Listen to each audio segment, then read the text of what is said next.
Question में ऐसा दे रखा है, the existence of two coloured compound, थोड़ा जूम कर रहा है, the existence of two different coloured complexes with the composition of CONH3 whole 4 Cl plus is due to। तो जब हम लोग CONH3 whole 4 Cl2 वाला पार्ट लेके चलते हैं और उसमें दो अलग अलग कलर्स आ रहे हैं, तो शायद एक चीज़ याद होगा, जैसे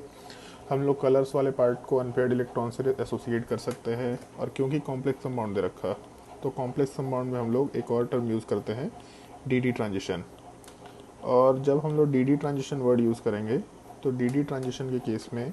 जितना ज़्यादा एनर्जी गैप होगा डी ऑर्बिटल्स के बीच में, जब स्प्लिटिंग वाला पार्ट होता है, तो स्प्लिटिंग वाले पार्ट में ये दो पॉसिबिलिटीज़ हो सकती है, आइदर ऊपर 3 ऑर्बिटल्स जाएंगे, नीचे 2, और या फिर ऊपर 2 ऑर्बिटल्स जाएंगे, नीचे वाले पार्ट में 3 ऑर्बिटल्स कंसिडर करते हुए काम कर सकते हैं। तो एक T2G ऑर्बिटल था, दूसरा EG सेट था। तो इन दोनों के बीच में जितना ज़्यादा एनर्जी गैप होगा उस केस में कलर का वेरिएशन होगा, क्योंकि हम लोग अगर विजिबल रेंज की बात करें तो E इज इक्वल टू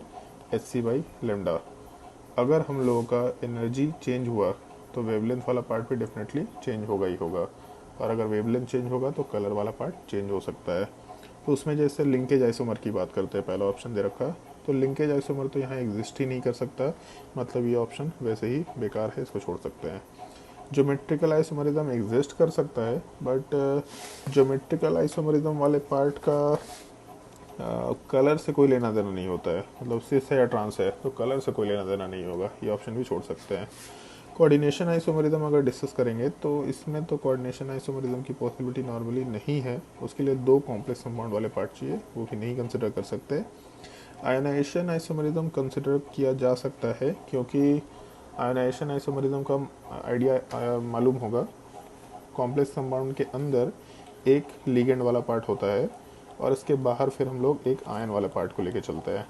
तो आयन वाला पार्ट अगर अंदर आ गया और लिगेंड वाला पार्ट अंदर से बाहर चला गया, तो उस केस में आयनाइजेशन आइसोमरिज्म का फॉर्मेशन होता है। तो बेसिकली जब आयन और लिगेंड एक्सचेंज होंगे तो डेफिनेटली दोनों के स्पेक्ट्रोकेमिकल सीरीज़ में जो स्ट्रेंथ ऑफ लिगेंड वाला पार्ट था उसमें वेरिएशन होगा ही होगा, और अगर स्ट्रेंथ ऑफ लिगेंड में वेरिएशन होगा तो जो अपना CFSE वैल्यू है इस पार्ट में वेरिएशन होगा ही होगा, और अगर CFSE में वेरिएशन हो गया मतलब बेसिकली हम लोग इस एनर्जी गैप की बात कर रहे हैं, और अगर एनर्जी गैप में वेरिएशन हो गया तो आराम से हम लोग बोल सकते हैं कंपाउंड